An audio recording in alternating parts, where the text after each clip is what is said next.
Hi HR Nation, welcome back to another episode of the HR Leaders Podcast, the show where we explore the future of work with industry experts and HR executives from the world's leading global brands. Today we have a special guest on the show. We're joined by Nicole Mixdorf, who's the Chief Wellness Officer of Balance by Nature. Nicole was recently recognized as one of the most influential women in corporate wellness services USA 2020 by Acquisition International magazine, and also as one of the top 100 healthcare leaders in the world by the International Forum on Advancements in Healthcare. Welcome to the show, Nicole. How are you? I'm great. Thank you so much for having me. I'm super excited to connect with you. I feel like it was fate. I don't normally say that.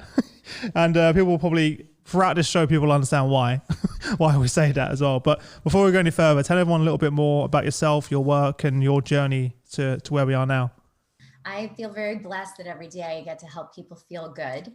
I didn't always start in this role. Before I started my career in corporate wellness, I actually spent my career in the corporate world before this, working my way up the ladder for a big global firm. And I loved what I did. I was managing this big international team. I got to travel around the world. I was successful. I was ticking all the boxes, right? But of course, with that role came a lot of stress, came a lot of intensity, and that was okay for a long time until my dad got sick. And then all of a sudden, when I had a lot of stress really hitting me at work and at home, all that stress eventually started making me physically sick. And for me, that kind of manifested in my digestion, and I started developing ulcers. And man, I'll tell you, when you don't feel good, it makes everything in your life so much harder. And I didn't have time to slow down. I had way too much responsibility on my plate. I had too much going on. And so I did what every good corporate professional does, which is to just keep going, keep burning that candle from the both ends, right? And pop a few pills, hope the problem goes away. And the truth is, it's just not sustainable. And after about a year, it got to the point where the condition really started interfering with my ability to do my job and lead a meeting and affecting my quality of life. And I was kind of left with no other option but to take a little time off work. And as soon as I did that and removed myself from a large source of stress and started focusing a little bit more on my own self-care, the most amazing thing happened. All my symptoms, like poof, just disappeared. And that was a huge light bulb moment for me where I went, wow, you can exercise, you can eat healthy, you can have the quote unquote healthy lifestyle. But if you have all this stress in your life, it's like none of the rest even matters. And I realized that my story wasn't unique because all my colleagues were suffering too, but in their own way, because the stress affects everyone so differently. For some people, it manifests in the digestive system. For other people, it's the migraine headaches. For some, it's insomnia, anxiety, depression, weight gain, autoimmune conditions, etc. And the truth is that busy professionals everywhere are already suffering from so many of these symptoms and conditions and not even realizing that stress is really the underlying culprit that is triggering it.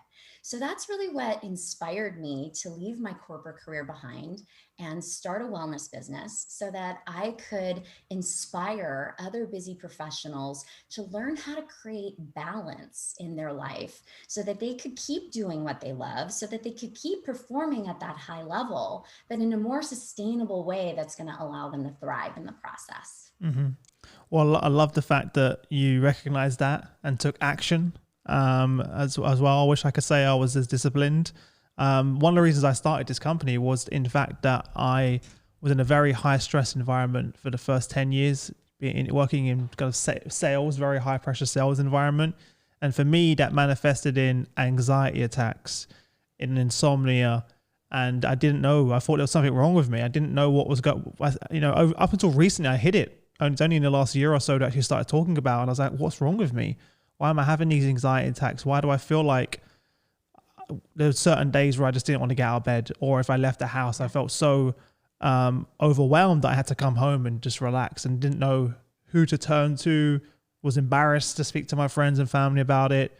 Definitely didn't feel comfortable speaking to my boss about it at work because I was worried about being fired or overlooked on roles. And I realized I hid that for over 10 years, literally. I hid that, yeah. And when I finally did speak about it, I realized I wasn't the only one. Friends, some of my best friends, family members, co-workers all said, I'm feeling the same way, Chris. But we've all hid it from each other for so long, and we just accept that that's life. For me, for a long time, I was like, oh, this is just how life is. And it's not a nice place, a way to wake up every day and feel that way. It's amazing how many people are in the exact same boat. And there's like this stigma, right? Especially about, mental health issues and just health issues in general of any kind, where you don't want to be perceived as weak. You don't want to perceive like you can't do whatever is being done, and you feel like you need to be strong. You need to be able to handle whatever is happening.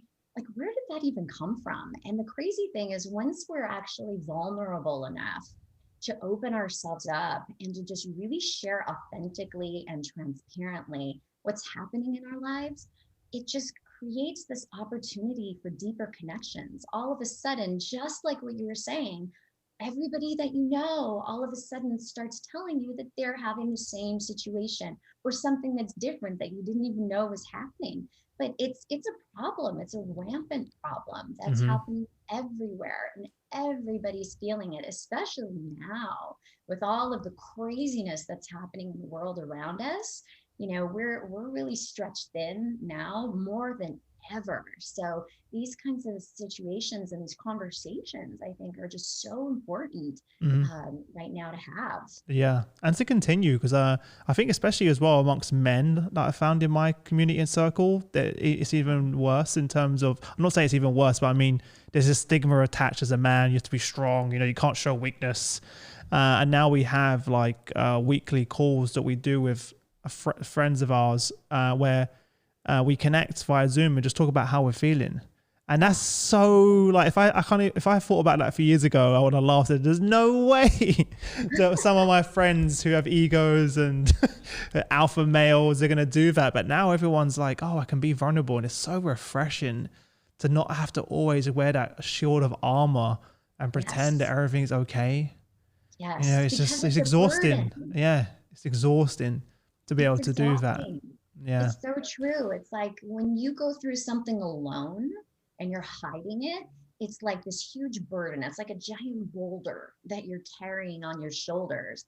And as soon as you're willing to open up about something, it's like everybody can lift each other up, right? And all of a sudden, everything just gets a little bit easier, and you make space for solutions to actually flow into your life as well. Yeah. And I think the good thing for that, one of the breakthroughs for me, is that I don't have to accept this and live this way. Whereas for a long time, I felt like this is just what my life is from now on. And that was really hard, really, really hard to be just, to wake up and think this is it. And like most people do, that was really rough for me. And now, and I want to say I've definitely gotten over it. I still have times where I feel anxious and that I feel like I'm going to have an anxiety attack. But the difference is now I can call someone, I can speak to someone and say, this is how I'm feeling. Can you just stay on the phone with me and just, just be here for me whilst I need you, and not have to worry about that. Either as a colleague or, before I only had my mum, but that's the only person that knew. Yeah. Pretty typical, right? Mummy's boy, yeah. It's only but then if my mum didn't answer the phone and I was feeling anxious, and this is like up until recently, I wouldn't have anyone else I could talk to, which is pretty sad now looking back, that I didn't feel like I could tell no one else as well. But talk us through, I love the work that you do because one, the impact it's having, but also because it's very practical. Yes. And people can action it. It doesn't have to be complicated. Could you talk about how people can build resiliency and kind of break through that fear? What are some practical things that people can do? Building emotional resiliency is really how you bounce back from challenges that are happening in your life. And the truth is, we're all dealing with so much, and fear does play a huge role in that, right? Because everything is so fear-based right now in the media. You turn on the news and it's all about COVID and just so many things that are happening. And when we're in a place of fear, that is probably it's the lowest emotional vibration that we can experience. When you're in a place of fear and grief or sadness or anything like that, you feel drained, right? You feel very depleted, like you don't have any energy, like you don't have any power. And that's because, it kind of takes that from you. And then we start, when you get to stay in that place, that's when like you get these thought spirals that start happening, right? The And you negative start thoughts. thinking about all of those worst case scenarios, and you get in this headspace that just takes you off on this tangent, right? And it's so hard to sometimes see your way out of that when that's like creeping up. And the reason is because it rocks our sense of security. We have a need to feel secure. That started the moment that we were born, right? We need the security, the warmth of, being with our mother or whatever it is. And so when that sense of security is rocked, that leaves us feeling very unsettled. It leaves us feeling very unhinged, and when we're feeling that way, we're not in our best headspace. That's when we're not creative, we're not having our best ideas, etc. It makes everything, feel very challenging because we're kind of in this stuck sort of mindset. So there's a lot of different practices that I love to share with people, to just practical things that you can do when you start noticing these coming up. So one for anxiety that I would love to share with you and your audience and see if this would be helpful. And we can actually just take a minute and do it together. It's a Kundalini yoga practice called tongue rolls. And I'll explain this. So when we're kind of feeling anxiety, when we're in a place of fear, right, we're up in the head and our mind is racing and we're going into like, this other place. What we really need to do is distract the mind so that we can get out of that thought pattern and bring it back into the body is one of the fastest ways that you can start to calm that down. So this is a really cool, very interesting practice. And it's very powerful. It sounds very strange, but I promise if you try this, it'll be really cool. We'll trust you. So I'm going to make everybody do this with me. So let's sit up tall in our chairs. Okay? I'm with you. Yep.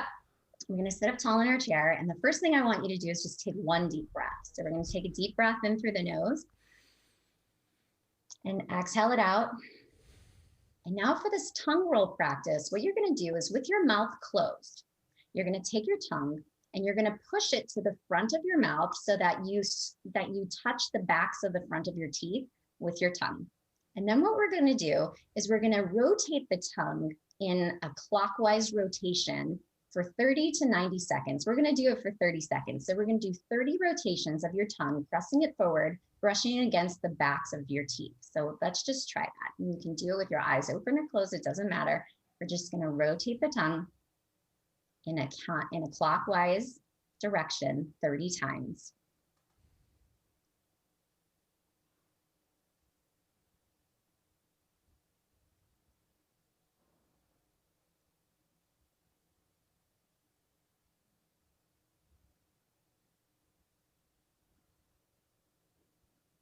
And then what I want you to do is rotate your tongue now counterclockwise 30 times. Pressing your tongue against the front of the backs of the front teeth. So you're slightly pressing your tongue forward, but making these circular rotations counterclockwise.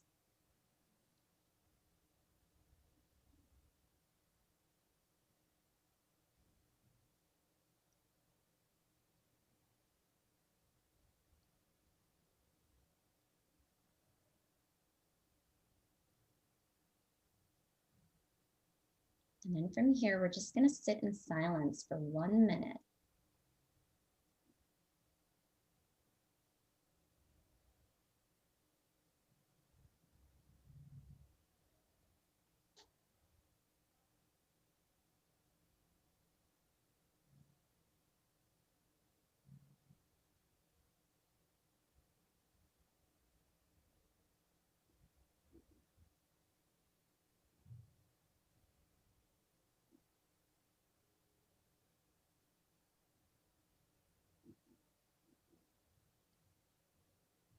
And I invite you to take a slow, deep breath in through your nose. Really fill up your lungs all the way. Hold your breath for 1 moment, and then just slowly exhale it out. And then when you're ready, you can open your eyes. That was Hmm. great. It's just like very peaceful. It just like kind of regrounds you in the body. Yeah. So giving yourself something to refocus your mind on, It's hard to do especially, that and think about negative things at the same yes, time. I actually felt my yes, shoulders drop. Like I was sitting here and like my shoulders kind of dropped and I got really relaxed. I was doing that. yes, Yeah. definitely. And if you do it for up to 90 seconds, it's even more profound. And then when you're done with that practice, you can actually just take some deep breaths in and out, slow, deep breaths, just even for one more minute. Hmm. And it's just so profoundly calming. The breath is actually one of our superpowers. Oh yeah. I've Yeah. been learning a lot about that recently, which I had Yes. no idea as well. Yes. So there's so much, like even just box breathing for me makes a massive Hmm. difference just to calm me. And the difference between breathing through your chest and your stomach, like I had no idea. Yeah, most people don't. And you don't think about just how powerful the breath is. I mean, if you think about it, breath is life. We come into this world with our first breath, and we leave this world with our final breath. We can't go more than a few moments without taking another breath, right? So the breath literally gives you life. And it's an amazing process because most of the time it's just automatic in the background. We don't think about breathing, it's just something we do. Mm. But it's also a process that we can control as well, which is fascinating, right? That like our heart just beats without us telling it to, but we can't really, control that process. But the breath we can control. So normally throughout the day, we just take these shallow little breaths, right? We don't think about it. But what we're doing is we're only using the top third of our lung capacity. And when you take a full deep breath, what you're doing is you're bringing 70% more oxygen into the body. Now, the oxygen allows the blood to circulate faster, right? So when you bring more oxygen into the body, it means that your heart doesn't have to pump as hard to move the blood. So as you breathe in deeply, it automatically starts to slow down the heart rate. It automatically starts to lower the blood pressure, and it instantly calms down that fight or flight stress response and elicits the calming response in the body just with 3 deep breaths. That's Yeah. it. Well, that's Yeah. exactly what I do when I feel like I'm going to have an anxiety attack. When I get that Yes. initial adrenaline, my heart's going like Mhm. crazy. In the Yes. past, I would actually start breathing faster. My heart would get Right. faster, and then it kind of would get out of control, and then I'd have a panic attack and feel like I can't breathe, Yes. and then you kind of have that moment. Whereas now, when I start feeling that way, I start doing box breathing, and breathing in, hold for 5 seconds, release, hold for 5 seconds, and I go through that. And after a few minutes, my heart slowed down. That initial adrenaline is kind of eased, and I can recenter myself as well. And I just that alone was amazing. When I Yeah. first came across it, I was like, wow, because you think at the time that way you feel because that adrenaline is going to last forever, but it's not. It's just a few like 5-10 minutes, Right. and then it kind of gets out of your system as well. But that was really great. If anyone listening, make sure you try it. If you already Yeah, have, I'm definitely. sure they did. Whoever's already listening. You can Um, add tongue rolls to your practice now. yes, I was not expecting that, but and again, if you're a manager listening or a HR lead, whoever you are, try it with your team. Next time you have that, take literally what was it, 2-3 minutes that it took us to do that before Yeah. before your next meeting. Try it out. Um, Talk about practical. It couldn't get more practical than that.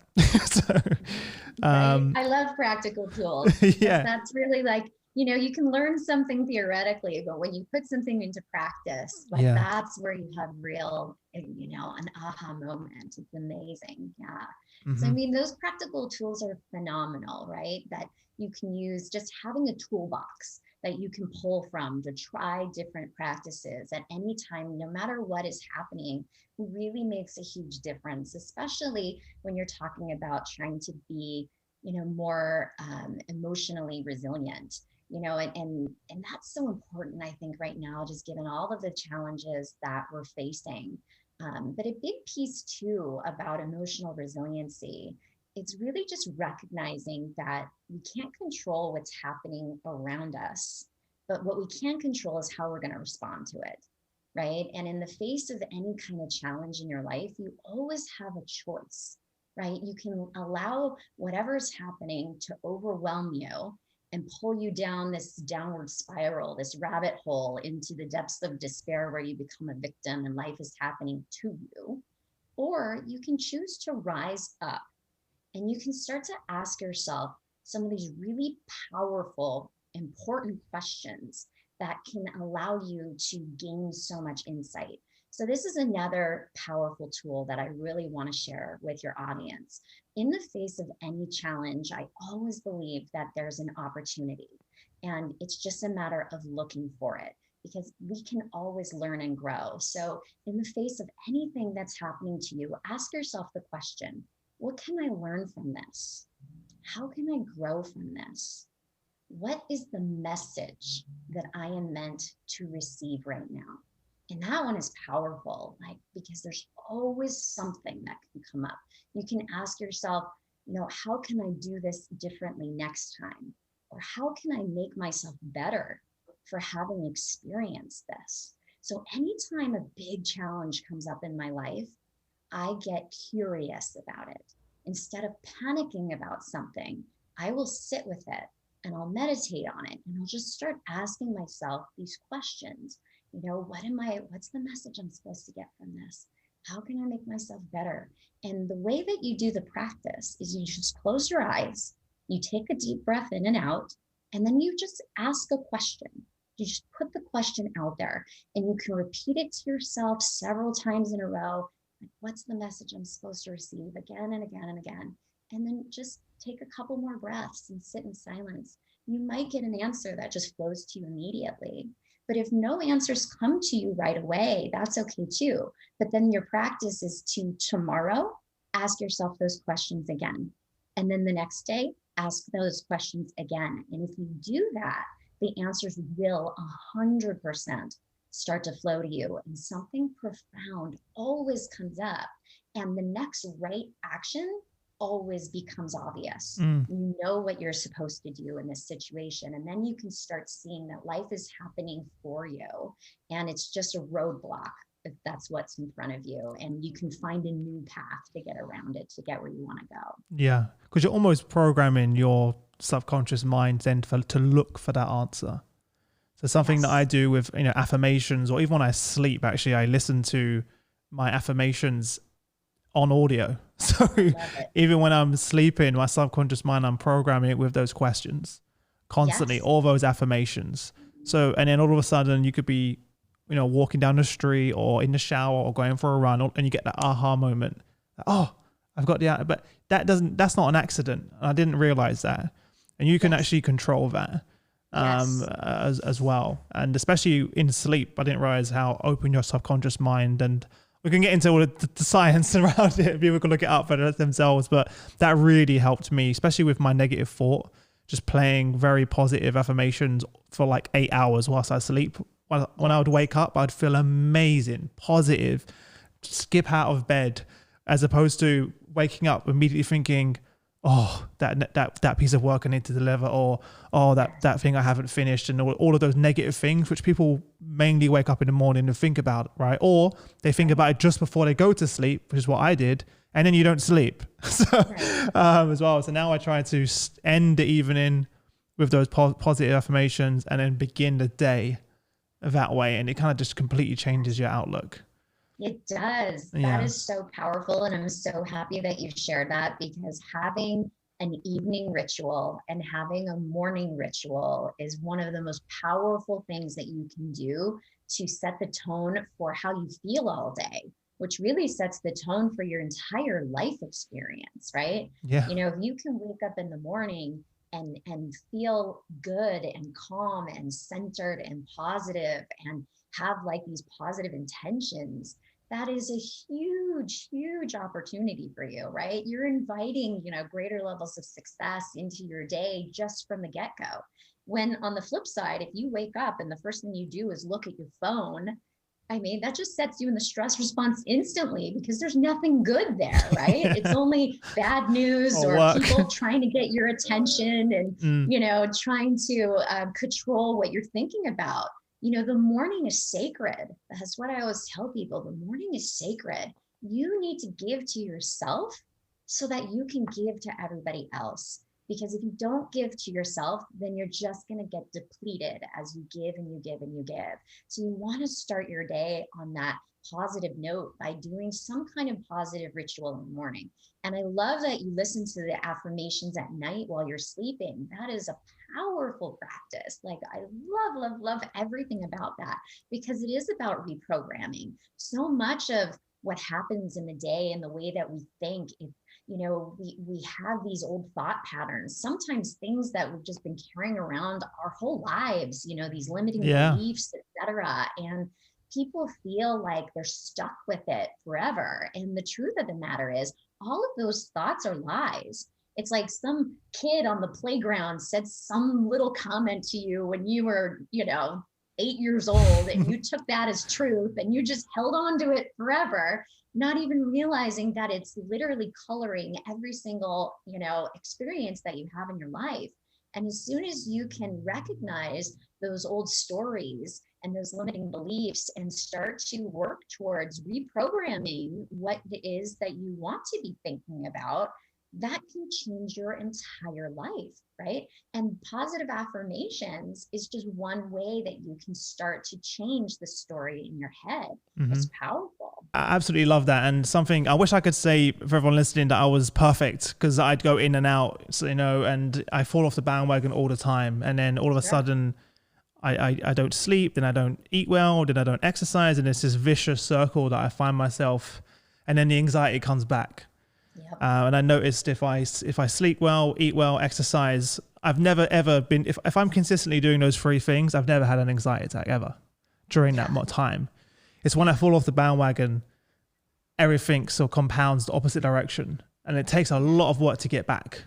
And I'm actually on that journey right now. More recently, I haven't been taking care of myself, and I've now moved my gym into the office. So behind this wall, I'm in the podcast set, which everyone can see. Behind this wall here is a gym. So I was like, if I'm going to be here all day sitting in this seat, I cannot use that as an excuse not to exercise and take care of myself.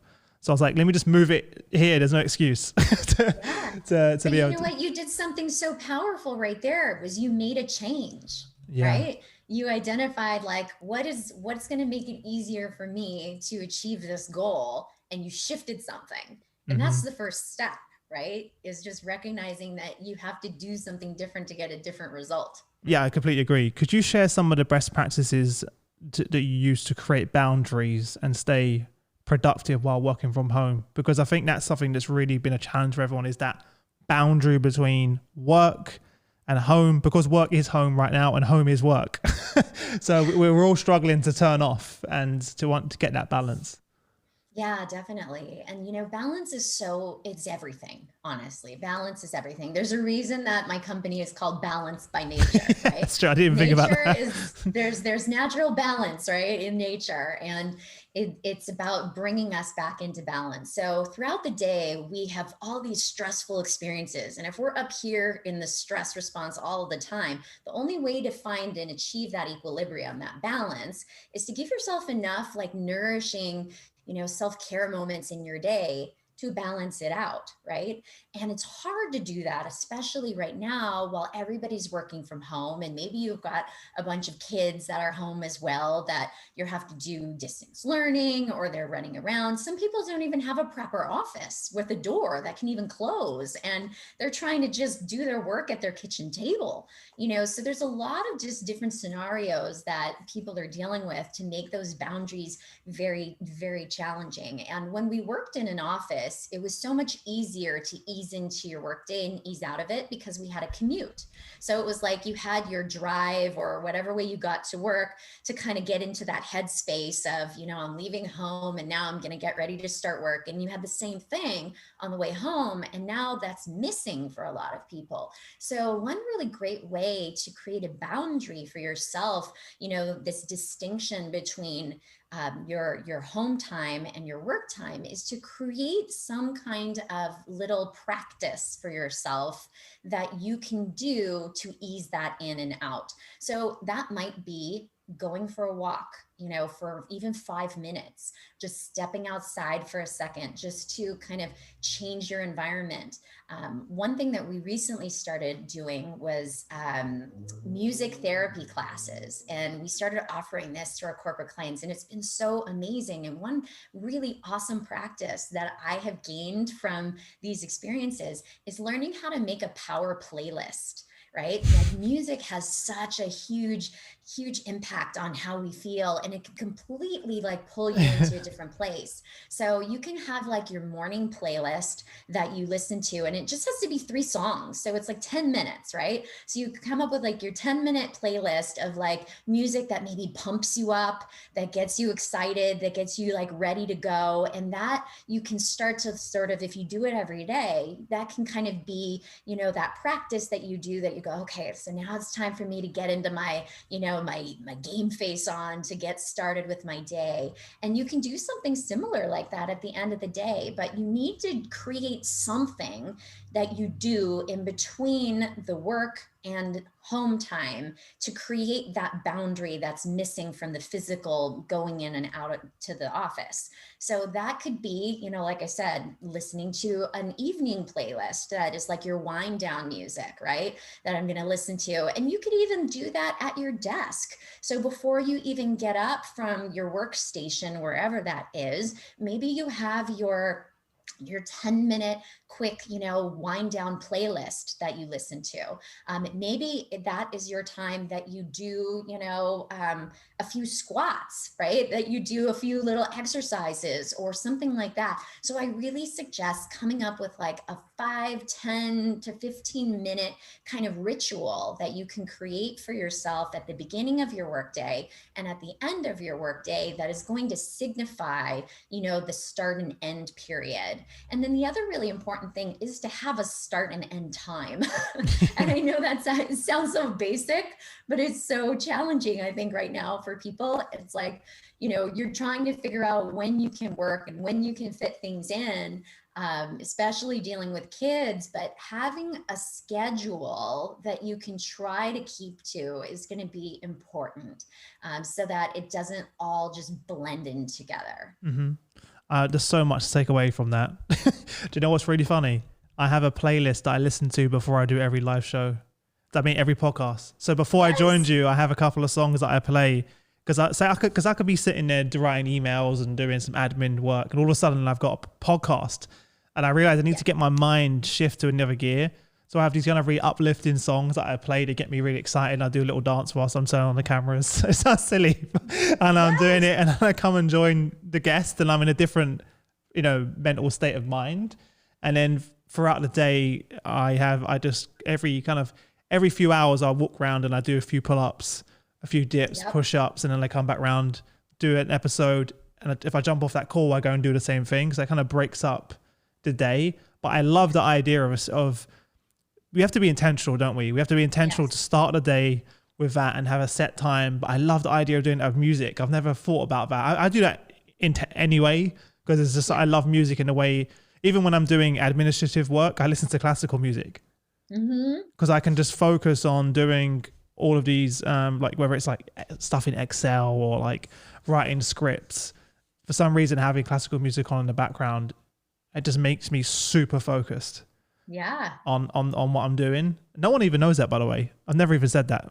So no one is. So I have my headphones on. My co-founder Shane, if he's listening, he always gets upset at me because he'll be like 3 meters away, going Chris, trying to get my attention, and I'm just there in a zone with my noise cancelling these headphones on, just like in my own little world doing work with no distractions as well. But yeah, starting the day and ending the day is super important. What I used to do, which obviously was because I was commuting, is during my commute, I would listen to those same positive affirmations, like a 3-hour playlist that just on repeat.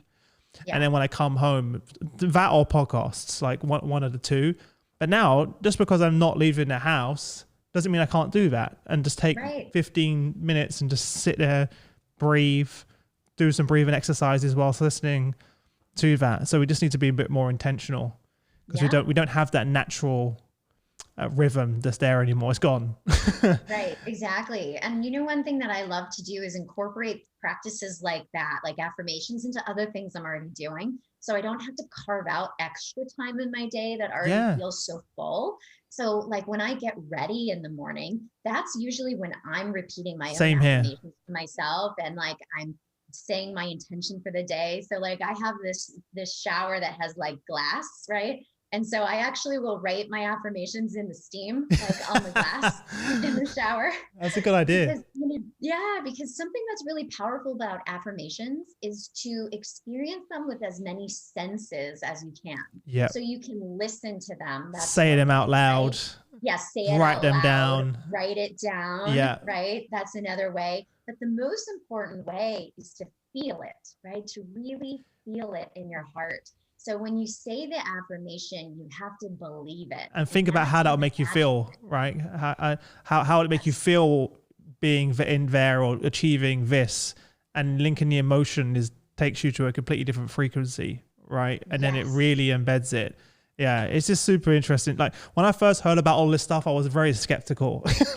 And I'll be honest, going in, and it is really it transforms everything about your day. Even just starting a day, just saying what I'm grateful for.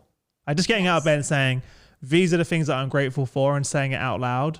Now we're talking about, I need to get back doing that because I haven't been doing that recently. I need to start doing that because it just puts you in a whole different. Because most people start the day with what I don't have, right?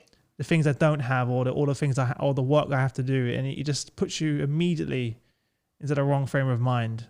Yeah, for sure. And when you can think about what you do have, and it could be little things like, thank you for this warm bed I get to sleep in. I turn my whole morning routine into a gratitude practice. So I'm like, thank you for these 2 eyes that get to see the world. Thank you for my 2 feet that get to carry me through my day. Thank you for the hot, clean water that comes out of my shower. I mean, that is a miracle. There are so many people around this world that don't have that. I recently sponsored a little orphan in Uganda named Esther, and she's just beautiful. But this little orphanage, they don't even have running water. They don't even have electricity. Like they're building right now a dormitory for the girls, and then they're going to build one for the boys. And these kids are so excited that they're actually going to have electricity. I mean, can you imagine? That is something that you don't even think twice about. I flick on the lights, right? And they just turn on, and that there's so many people that don't have basic things like that. It just really, it just puts you in this mindset of looking around you and going, I am surrounded with abundance. Yeah. I have everything that I could possibly need and more. Just in my office. Forget even the rest of my house. And also by thinking that way, you're then attracting more of that. And I think that's something I learned more of. The more I thought negative, the more negative things I attract. And it's just that vicious cycle to get into for a long time, because I came from such a poor family. Like my mum brought us 4 kids up on her own the best she could, as anyone could. I could be at the moment I'm struggling to bring up 1 daughter, so I don't know how my mum did it with 4 kids. So as well. And it was always that belief of the friends and family that would never be much, that would never have much, that we're poor. And it was really tough. And even now I still struggle with, this is all good to be true, it's all gonna fail at some point. And it's like I still battle with that. There's limiting beliefs are always still there. And I see a lot of friends and family that are still there. And I try so hard to try and pull them out of that. But it's just that just been programmed that way for so long. It's really tough. And a lot of it we gain from our parents, right? It's like, and it's been for generations in our family. And it's like, you have to break the cycle really. And it just takes, recognizing that it doesn't have to be this way. Like it could be a different way. And how do I really want that to be? And like you said, reprogramming it. There's a great practice called emotional freedom technique, tapping, EFT. I don't know if you've ever looked into that. It's so fascinating. So it basically helps you to reprogram those stories, just like what you're saying. So you can use EFT tapping to break through any areas of your life where you feel stuck or where you felt held back. And basically what it is, it's tapping on energy points in the body. So there's the karate chop one right here. There's above the eyebrows and the sides of the eyes, under the nose, under the chin, the collarbones, and then the sides right here under your arm, and then the top of your head. And it's really simple. And you go through these just repeating a story. So it starts with the negative, that story that you want to get rid of. So it's addressing and recognizing, like, that those stories, like, oh, I'm never going to have enough, all this kind of stuff. And then you start breaking it apart and you start replacing that story with, I can have more. I'm worthy of more. I'm capable of more. I can have this. I am abundant. Everything that I need is right here. And it is powerful. Is that tapping then just locking what you're saying as an extra sense by tapping? Yes. Okay, Yes. I see. So because if you're just saying it, it would be one thing, but your mind and body's connecting the physical tapping of those sensory points to the statement. Yeah. And it's very calming to the nervous system as well. So if you're ever even just feeling anxious about anything, you could even just tap on any of those points and it just helps to calm you, even without saying anything. So you could be sitting at a table, right, across from other people, and you could just be tapping your karate chop point right here under the table. No one's even going to see it, right? And it's just very calming. It's very calming to the nervous system. So that's like another really neat practice for anybody who is dealing with limiting beliefs that, well, we all are. Yeah, exactly. In other ways. Everybody is. But if you're on a path where you want to start overcoming those, where you want to start rewriting your story, I highly encourage you to check out EFT. There's a group called the Tapping Solution, Nick Ortner, and he's got some really brilliant work. And there's a really cool app that you can get. And it's almost like meditations, but you're doing these meditations, you're listening and you're tapping on these different parts. There's some great ones for sleep that I've been using, and they just help me knock out like really fast at night as well. So another really good tool to explore. I just want to point out as well that for everyone listening that 99% of what we're talking about is free. Yes. So, and that was for me the breakthrough as well. This is all, we're in control of this. You don't need no physical equipment. Yes, there are some great apps out there, the paid apps you can use as well. But a lot of this stuff we can do ourselves. I even mentioned those playlists that I listen to when I sleep. They're YouTube playlists. Right. These are playlists that people have made that are posted on YouTube, which is like a 7-hour YouTube playlist. Right. And I just have that saved on my phone and I just play it at night. And even my wife loves it now. So in the beginning, she was like, what is this? what? But now she falls asleep listening to these affirmations as well and wakes up feeling positive in the morning. The one thing she hasn't let me do though, and maybe you can help me convince her one day, is at one point I was basically printing off statements like that and I was putting them all around the house. Yeah. But it doesn't really look great. It's like pieces of paper across all the different doors. And she's like, it doesn't look good. When we have guests, you got a random list of affirmations on the fridge and then in the toilet. And because I wanted it everywhere. I wanted everywhere I went in the house to see that. But yeah, I've lost that battle. But maybe I should create some artwork. That was going to be my suggestion. You need to turn it into some art or get like a pretty frame or, something like that. Yeah. So she can get her stamp of approval on that. Yeah, I'll try. One of my concerns, and I'd love to hear your thoughts on this, is during this kind of pandemic, everyone's basically the vaccine. No one's talking about how do we actually stay healthy and make sure our immune systems are in a position that if we do catch COVID, that we can fight it, right? No one's talking about health, like supplements, personal care. I don't really, you don't see that on the news, do you? You don't see any conversation happening about, which really scares me, or the fact that, I can't remember, I don't want to say the number on the podcast in case it's wrong, but there was a huge percentage of people that were dying from COVID that had really low vitamin D levels, for example. Yeah. No one was talking. No one's really talking about that on the news, and what we can do. So, could you share some of the strategies, food, supplements, personal care items that you use with our audience that perhaps they can share with their team as well? Definitely. So there's four main things that help you boost your immune system, right? The first thing is your nutrition, and I'll come back to that in a second. The second thing is fitness. Like you have to move your body, you have to detox, right? When you sweat, you actually release toxins out of your body, which is good. The third thing is sleep, because our immune systems actually regenerate themselves while we're sleeping. So if you're not getting enough sleep at night, you are doing yourself a huge disservice. And then the last thing is reducing stress, because when our bodies are in the stress response, it actually attacks our immune system. So our immune response goes down as we're experiencing stress. And that's one of the really concerning things about this pandemic, because everyone is in a chronic stress state right now, just dealing with all the fear and the intensity and all this change to the way that we're living, et cetera. So practicing different things and self-care to help reduce stress is so important, which we've already been talking about already.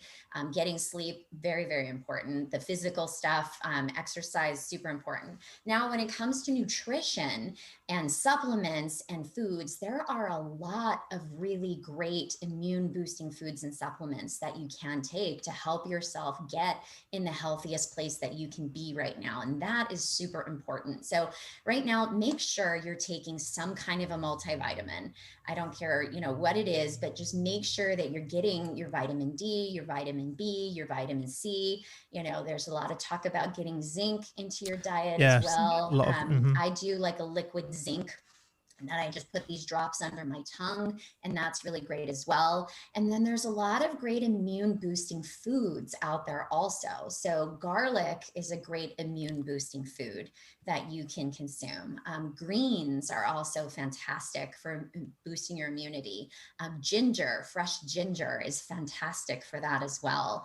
Cinnamon is powerful. So I use a lot of essential oils as well. And when you use essential oils, it's really, really, really important that you have a certified therapeutic grade essential oil, because they're really popular now and you can find I've heard some horror everywhere. stories about that as well. Yeah, exactly. And so, but quality is everything. You need to make sure that you have an oil that has the highest levels of purity and potency. So you really need to make sure that, it's a certified therapeutic grade oil that you're using.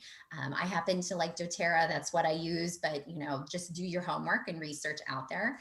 But there's definitely some amazing oils that have, and herbs that have natural antiviral properties in them. So clove, cinnamon, really, really, really powerful. I've helped a number of my friends who have gotten ill in this last year. They have actually been able to have a huge turnaround just from using cinnamon and clove.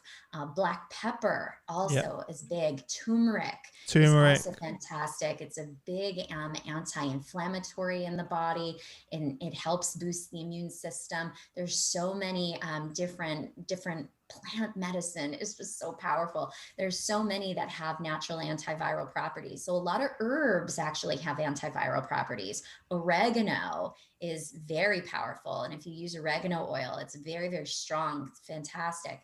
So oregano, thyme, lemon balm is another one that is really, really powerful antiviral. And then there's some other like supplements that you can get out there that have natural antiviral properties as well. There's one called cat's claw. There's dandelion, licorice as well. Isatis. There's a number of different things. And I feel very blessed in my life because my uncle is a naturopathic doctor. So I actually grew up with this amazing resource in my life. And anytime I would get sick, I would reach out to him and he would tell me, exactly what supplements to get and like what was imbalanced in my body. I remember there was a time where I was like getting the shortness of breath every time I used to work out, and I would get dizzy. And man, I went to the doctor and they put me through every test you can imagine, the EKGs and this and that. I got a CAT scan of my brain. All of that came out nothing, right? My uncle tells me, it sounds like your minerals are off. I think you should probably go get some liquid minerals and take some minerals and get more minerals in your diet. I go to literally the Whole Foods store, and it cost me like $10 to buy a bottle of liquid minerals. And guess what? The problem? gone. Like he wasn't gone. feeling lightheaded or out of breath anymore or something like that. Yeah. Totally. Like, it's so funny, so whenever we're experiencing something in the body, it's usually because we're in disharmony. Something is out of balance. And if you can get to the root cause of it, that can completely make the issue heal, right? Rather than just putting a bunch of Band-Aids on it. And sometimes we need Band-Aids too. So that's okay, right? But being able to kind of gain your control and your power back and feeling empowered that you can actually use your food as medicine. You can start incorporating some mushrooms into your diet, like reishi, lion's mane, cordyceps. All of those are powerful for boosting your immune system and helping you be really healthy right now. So I think for anybody who's listening right now, I'm not a doctor. So let's put that disclaimer. Let's put that disclaimer out there. I'm not a doctor, but do some research, and look into immune boosting foods and herbs and supplements and things like that, because we don't get everything that we need just from the diet that we're eating now. We really should. We really don't. Yeah, but we really don't. So if you know that you're not eating tons of fresh, fruits and vegetables throughout your day, then you need to supplement that with some other, supplements that you can take. So I think right now, the big takeaway really is to get yourself in the healthiest place that you can. And I really feel strongly that everything that's happening right now in this pandemic, it's like the whole world is being shaken up to its core. And it's like the earth is trying to slow us down. And the people who can embrace that and surrender to it are the ones that are going to thrive in the end. And the people who are resisting it are the ones that are suffering the most. So I feel like we have this huge opportunity right now as individuals to decide how we each want to emerge from this better than what we were before. So use this time as an amazing opportunity to start identifying in your own life, what are the areas that you really want to focus on and improve so that you can be happier, so that you can be more joyful, so that you can feel healthier, stronger, more vibrant, purposeful in your life. This is the time to do all of that inner work and that self-reflection so that you can come out of this the best possible version of yourself. Amazing. I feel like we need part 2. of the episode. For everyone listening, if there's sort of, we covered a lot as well, and talking about the food and very quickly and the supplements, I've got like 8 or 9 different supplements I take every morning, including a lot of what you mentioned. Actually, you named pretty much all of them during those things, and I haven't even had a cold in the last year and a half. And this is someone who has a daughter who's 2 years old who has a cold 24/7 because she's at nursery. So she's always sick, and I'd always catch the cold off my daughter. But since taking these supplements and eating relatively healthy, I'm not perfect, and I don't think anyone is, I haven't had a single cold. Yeah. Just by doing that. And it's been a game changer just for me to make sure I keep that in check. Especially when everyone's at home right now and not getting any sun or vitamin D because we're indoors all day, every day as well. So that's just one small part of the puzzle, obviously. But I just want to add one last thing about that too, is go to your doctor. Go to your doctor and ask them to do a blood panel and just check all your levels. That's so important because that can also help you identify if you have a deficiency in a certain area that you should focus on.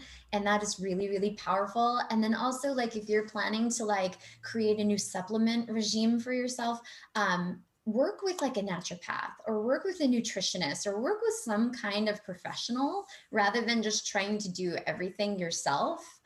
Because what my body chemistry is so different than your body chemistry, and what I might need might be slightly different than what you might need. I mean, the basics, like your basic vitamins and all of that, everyone can benefit from, of course, but anything, a little bit more specialized, always get some good advice from a professional. Mm-hmm. I did that not too long ago. I did it privately, and I found out so much. Like, one, Chris, do not eat shellfish because you're highly allergic. Didn't know that, by the way. Luckily, I've never had any shellfish anyway. But if I did, I would have found out the hard way. Now I know. Also, flour. Like, so I eat a lot of bread and pastry, and I always felt terrible after. Yes. But then it came up as like, it kind of rates you like how allergic you are. And it was like 70%, like don't eat flour. And I always eat sandwiches and flour. And I felt horrible after, and I thought that's just how you feel. But now I know, do not eat that, Chris, because your body does not want it. and stay away from it. And then nuts, there were certain nuts. My mum kind of said that I was allergic, like slightly allergic. But when I looked at the panel, there are certain particular nuts that I was very allergic to. As well. And I didn't know any of this stuff. There's loads more than what I'm saying, but there was so many things I learned about myself doing that. I was like, why have I taken so long to do this before now? As well, I'm like literally suffering by eating these certain foods and making myself feel terrible for no reason at all. You know, if you find that you're eating certain foods and you don't feel good, you feel sluggish and tired and fatigued and bloated, and you're having these reactions, it's just, pay attention to that. The body gives us so many signals. We just don't listen to it. That's the problem, right? So anytime that you are, doing anything, whether they're thoughts that you're thinking that you don't feel good afterwards, just pay attention to anything in your life that doesn't feel good. Anything, like where you have a bad physical reaction, emotional reaction, and just know that whatever it was that you were thinking, saying, doing, eating, whatever, just isn't aligned, right? Something about it just isn't quite right. So get curious about it. Start paying attention to the signs that your body gives you, because there's so much intelligence that we all have just within us. Yeah, no, I absolutely love that. One of the things that I share with the team now and again, I should do more often than myself, is I always say to myself, is what I'm doing, saying and thinking right now getting me closer to my goals? And I kind of repeat that in my head. So if I'm like being negative, or I'm doing something physically which is not getting me closer to my goals, or eating, thinking, feeling, I always say, and I used to have it on top of my computer monitor, is what you're doing, saying, thinking right now getting you closer to, and I'll be finding myself veering off, and I'll see it and go, nope, Chris, this is not getting you closer to achieving your goals and your dreams. Stop doing it. And it comes a conscious, the more you do it, the more you catch yourself in the moment. You catch yourself out and go, nope, Chris, stop doing that. Come on, get focused again. And I'm getting better. The more I repeat it to myself, the better you get. One last thing, and I know we've gone over time. Are you okay? You got to run anywhere? Yeah, I'm fine. You good? Okay. I'm like, I want to continue it. Normally I stop at this point, but for everyone listening, just continue on with the journey with us. Have you done any research or work with fasting? Intermittent fasting? Yes. Is it something you practice? I haven't done a ton of that myself, but a lot of people around me have been doing it, and I have been seeing phenomenal results from people doing that, and there's different ways that you can do the fasting with different amounts of time in between, and I think there's some different factors that go into play to determine what intervals that you should be eating and you should be fasting. So that's something that definitely do some research about, to figure out what intervals are going to be right for you based on your body. But again, it's just like anything else. Always talk to a professional before you kind of shift something powerful like that in your life, because you want to get the right design that's going to be good for you. I mean, it makes a lot of sense to me, because our digestive system uses up a lot of our energy in our body, right? So if you give that digestive system a break, it can have a huge impact on your health. I remember when my dad was really sick in the hospital, there was like 1 week where he was literally just on on this TPN drip. He couldn't eat anything for like a week straight. And one of the most profound things that came out of that was all of his cholesterol literally like plummeted. Because his body reset, right? Yeah, it completely reset him. I mean, his whole like metabolism was reset. Yeah, it's everything amazing. was reset. And I watched that happen and was like, wow, that's amazing. Like all of his arteries literally got cleaned out from like doing a fast. So there's definitely some exciting research that's happening in this area and worth looking into. Yeah. Well, for me, it's 6 p.m. and I haven't eaten today. Okay. So I had dinner last night at 8 p.m. It's 6 p.m. and I'm not even hungry. I normally do a 16 and 8 Like that's like the minimum, but sometimes I just won't eat. But because I've become fat adapted, I can just use my fat how we should. So, after the first, I think it's 16 hours, your kind of liver, kind of the glucose in your liver, you kind of burn through that, and then you burn through the glucose in your muscles, and then you start using your fat, which is the whole point of just why your fat exists beforehand. But for me, I always try and do these podcasts in a fasted state because I feel so much more alert. I'm not digesting. I'm not feeling sluggish. I'm like super alert even when I do our 8-hour summits where I'm live streaming for 8 hours, I don't eat the whole day, and I'm just like I'm like crazy alert to be able to do that. And then obviously, what's cool about it, and I'm not a doctor for everyone listening, but I've tried so many things over the years, and I found that the 16 and 8 works for me. I eat dinner at night. I don't eat until 2, 3 p.m. Have a meal there, have another meal 7, and then I won't eat again. So I have a small window of 8 hours to eat in, which is more than enough, to be honest. But what you find is you get into a rhythm of doing that. You're not really hungry in the morning anymore. And I work out in a fasted state as well. So just kind of to boost that fat burning as well, because your body's like, well, I'm going to burn the fat. You do feel horrible in the first few weeks of starting it, because your body's so used to having breakfast as well in the morning. So you just naturally start feeling hungry. My co-founder really struggled with it when he started it. Now he just doesn't eat breakfast anymore to be able to do it. But I'm not saying everyone should start doing it. I think it's something people should look at. And did you say your uncle or your dad? You mentioned?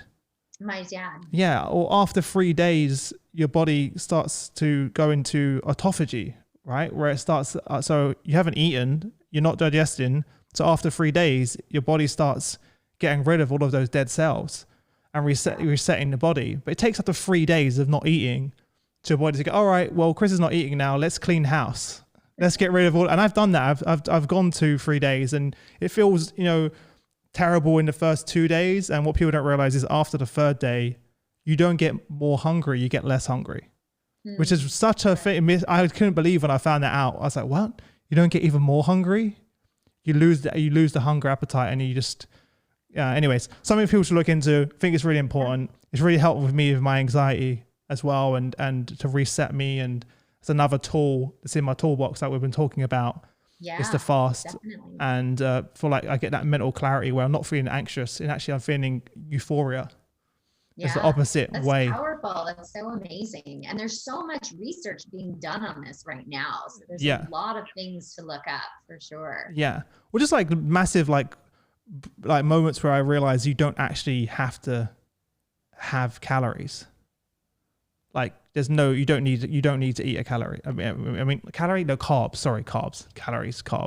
Like you don't need carbs. Like you can live and not eat any carbs whatsoever. And you could, and I didn't even know that. Like, and your body will just, anyway, let's not get into it. It's a whole other show. So, but thanks. If we've covered a lot. So if there's sort of one takeaway you want people to take away, what would that be? And then where's the best place people can connect with you, learn more about your work? And for everyone listening, if you want to work with Nicole, reach out to her. She can definitely come work with you, your people, globally as well. She has incredible online resources as well. So make sure you do check her out. But where's the best place, Nicole? Yeah, so you can definitely find us on our website, which is balancebynature.com.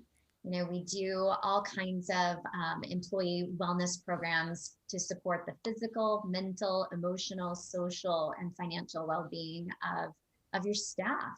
And then I'm really active on LinkedIn, so you're welcome to find me there at Nicole Mixdorf. And then I also have a gift that I want to give to all of your listeners. We actually just launched a brand new program called Finding Balance. And really, of course, my message is always about creating balance, especially right now, because when we're really taxed and pushing ourselves to perform at that high level, and we're experiencing those big moments of stress and intensity in our lives like we all are right now, it's more important than ever to double down on self-care practices, right? And learn how to make small little shifts into your day to really allow yourself to show up as your best self. So Finding Balance is really, it's a monthly program where every month I do a wellness workshop and I give away, as you've seen, a lot of practical tools and knowledge and things for your toolbox. There's some guided meditations in there every single month, um, movement break video, some positive affirmations, some self-reflection questions, a work-life balance practice. So every single month has a different theme to it. And I share one of each of those practices in it. So I'm going to gift a membership to Finding Balance to all of your listeners for 1 year. So I'm going to do Amazing. a 1 year membership to everybody who is listening. So I will give you the link for that. That's incredible. There's no reason why any of you listening shouldn't sign up for that. I've already signed up, so make sure you sign up. It's incredible. And thank you so much, Nicole. It's been a real pleasure. As I said before, I feel like we was meant to have this conversation now more than ever. And I really appreciate all the work that you do. I'm super excited to join the program myself as well and the team. And I keep up the amazing work, and I look forward to speaking again soon. Yes, me too. Thank you again so much. See ya. Bye.